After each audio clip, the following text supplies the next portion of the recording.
3, 2, 1. Clean you up right with a baptism. I'm more a baptism by fire type. Okay. A boy with Down syndrome who has no idea how to get along in this world just slip out from under your nose. You two are close. We are. Well, then you'll figure out where he's at and you'll bring him back. I'm looking for a missing person. Have you seen him? Little man on a lamb. Met your girlfriend back there, Eleanor. 2 bandits on the run. Oh, yeah! Zach, you have a young boy with Down syndrome in the middle of nowhere. All right, well, while you've been doing paperwork, we've been doing something called living. Oh, man! You need a name. Falcon! Peanut butter Falcon!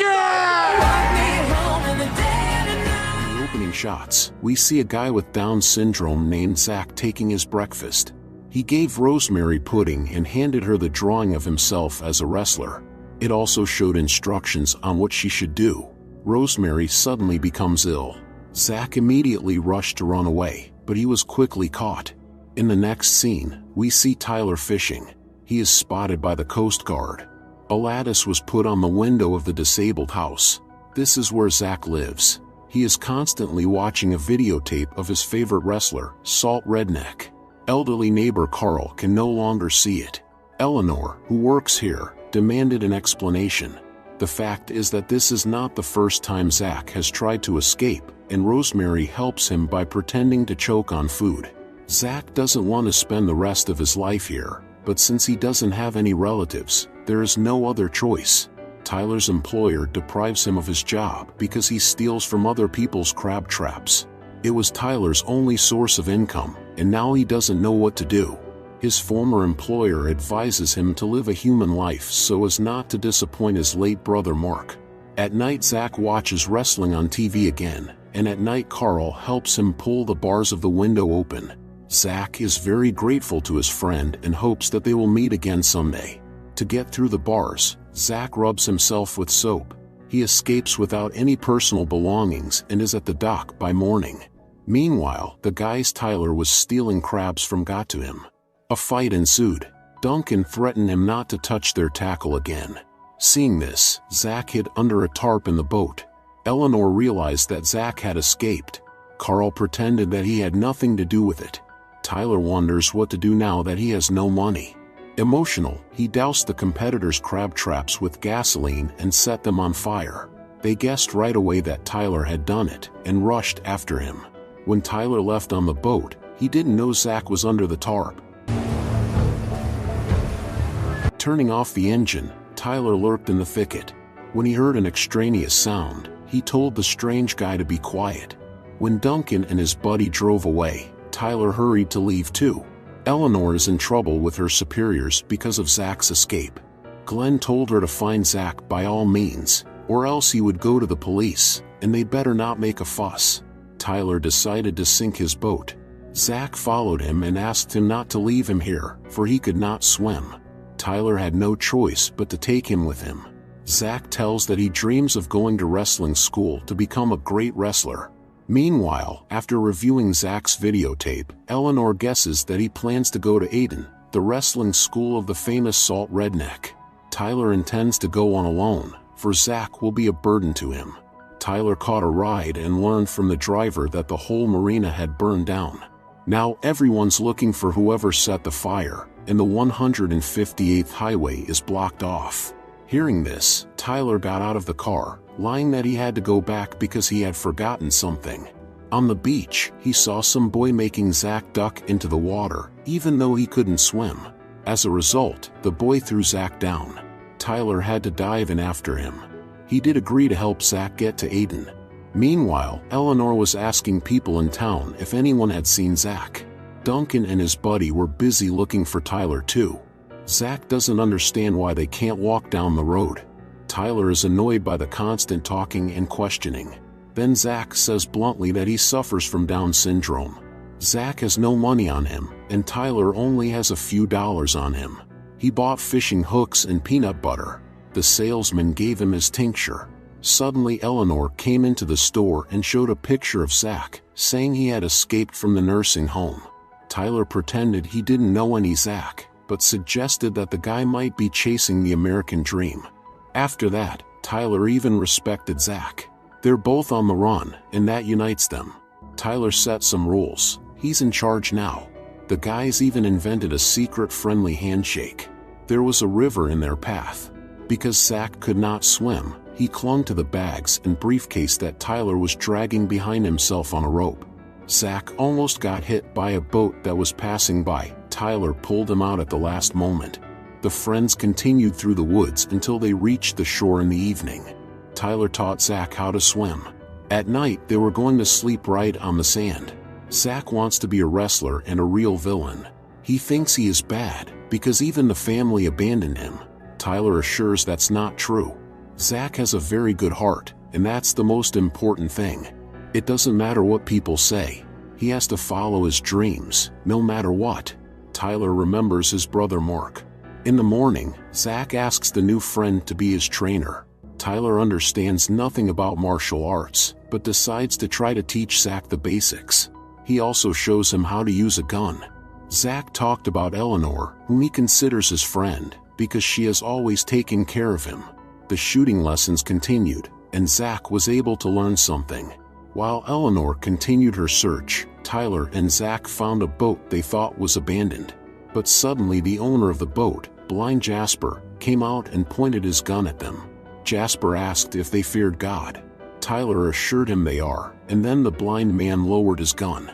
Standing in the water, he preached to them. Jasper decided to give them all the junk from his yard except the boat. The guys immediately began to make a raft. But before they could leave, they had to be baptized. Zach doesn't know what that is, but he agreed. The guys sailed away on a makeshift raft. Tyler cried, remembering his brother again. Zach put his arms around him and began to comfort him. Meanwhile, Eleanor knocked on the door of the house where Blind Jasper lives. He invited her to come in and talk to him about God. Tyler and Zach continued their journey and soon docked at the shore. They decided to drink that very same tincture. The guys partied into the night and talked heart to heart around the fire. Tyler suggests that Zach come up with a stage name because every wrestler should have an alias. Zach wants his name to be Falcon. And since he likes peanut butter, he will call himself the Peanut Butter Falcon. In the morning, Eleanor found Zach on the beach. She recognized Tyler, too. Eleanor intends to take Zach back to the nursing home because he needs special care. Tyler says that if Eleanor takes Zach away, it will break his life. All Zach wants is to see Salt Redneck. Tyler also suggested that Eleanor go with them. Since Zach had thrown her car keys into the water, she had no choice but to agree. They all floated on the raft together. Eleanor tried to patronize Zach, but Tyler advised her not to. Zach and Tyler started training. According to Tyler, Zach did not need any outside help, so Eleanor should not give him any reason to feel inferior. The girl was indignant at this statement. She had spent the last 2 years of her life taking care of sick people, and she had not put Zach in an institution. It was not her fault. Zach managed to catch the fish with his bare hands. Meanwhile, Duncan and his buddy continued to stalk Tyler. The company fried the fish and ate it with peanut butter. Eleanor was amazed at how easy Tyler is about the craziest things. His life is full of adventure because he has nothing to lose. Eleanor loved spending time with Zach and their new friend. All together they had fun and just enjoyed every moment. At night the company made a halt. Zach asked Eleanor to dance, and Tyler watched them sitting by the fire. They slept in the cabin for the night. Tyler woke up to noises. They were found by Duncan and his buddy, who had set fire to their raft. Tyler owed them $12,000. The guys decided to punish him, but suddenly Zach was pointing a gun at them. Tyler advised the guys to get on the boat and leave. Duncan still demanded his money back and left. Now the company had to walk. Tyler asked Eleanor what her tattoo meant. The girl admitted to getting a tattoo in honor of her late husband. She had been widowed some time before. The company went into a cafe. Eleanor called Glenn and said she had found Zach. Glenn wants to put the troubled patient in a mental institution. The girl was shocked by this, but the boss remained adamant. Glenn told her to bring Zach back to the nursing home by tomorrow. Eleanor asked the waitress if she knew Salt Redneck. She replied that everyone knew him. He used to be a celebrity. Eleanor asked for his address. The company came to the old house. Tyler knocked on the door and asked if the wrestling school was here. He also explained that Zach really wants to see his idol. It turned out that the wrestling school had closed 10 years ago. Salt Redneck was now a very ordinary man. His real name was Clint. Not to upset Zach, Tyler lied to him that Salty Redneck no longer lived here. They left. Zach was still upset. Tyler had promised that they would find Salt Redneck, and he hadn't kept his promise. Eleanor says it's time to go back to usual life. Zach does not want to go back to the nursing home because he can take care of himself. Suddenly a car attracted their attention. It was Clint, who decided to play along with Zach. He got back into his stage persona and offered to teach Zach how to wrestle. The martial arts lessons began. Zach dreams of learning the atomic throw, but Clint admits that the technique is a fiction. It's a miracle of video editing, nothing more. In reality, it can't be done. Eleanor and Tyler watched a happy Zach.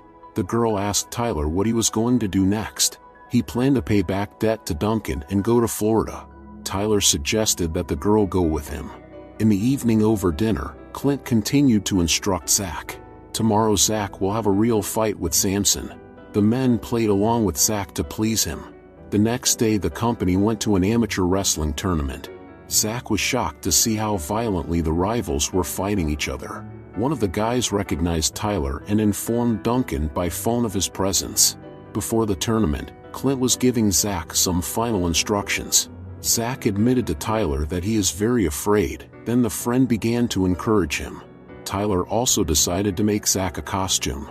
Eleanor shares her fears with Tyler. She believes that no one will stand on ceremony with Zach, because all these people don't care about him. It was time for Zach to get in the ring. Tyler kissed Eleanor and handcuffed her to the wheel so she wouldn't interfere with Zach. Meanwhile, he entered the ring. The audience was at a loss, and then began to applaud. At first Samson succumbed to him, but then he began to fight for real. Clint asked his buddy to stop it, but he didn't want the mentally retarded man to stay in the ring. At this point Eleanor saw Duncan and his buddy.